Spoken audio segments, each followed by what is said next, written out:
अहंकाराने केलेले मोठे दानही अपूर्ण असते. महाभारताचे युद्ध संपल्यानंतर युधिष्ठिरला राजसूय यज्ञ करायचा होता. सर्वच राजे मोठमोठे दान देत होते. तेवढ्यात एक गरीब मुंगूस आला. त्याच्या अंगावर अर्धच सोनेरी केस होते. त्याला बघून सर्वांना आश्चर्य वाटले. मुंगूस म्हणाला, मी या यज्ञामध्ये आलेलो आहे हे पाहायला की सर्वजण पूर्ण दान देत आहे की नाही. त्यावर सगळे हसले. युधिष्ठिरने त्याला विचारलं, तू असं का बरं म्हणत आहेस? तुझा अर्थ तरी काय आहे?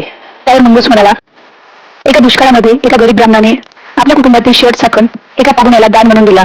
तेव्हा माझं अंग पूर्ण सोनेरी नव्हतं. का तर तेव्हा त्याचं दिलेलं दान हे मोठं नव्हतं आणि त्याचं मनही शुद्ध नव्हतं. त्या मंगूसाचं म्हणण्याचं तात्पर्य एकच होतं की जे काही तुम्ही दान देता ते मनापासून द्या. तुमचं मन खरंच ते दान देण्यासाठी उत्सुक आहे का? आधी हे तपासून पहा. हे ऐकून सर्वजण शांत झाले. युधिष्ठिरला कळले की राज्य, संपत्ती, यज्ञ यापेक्षाही निस्वार्थ भावनेने केलेले दान हे मोठे असते. दानाचे मोल हे रकमेवर आधारित नाही तर भावनेवर आधारित असते.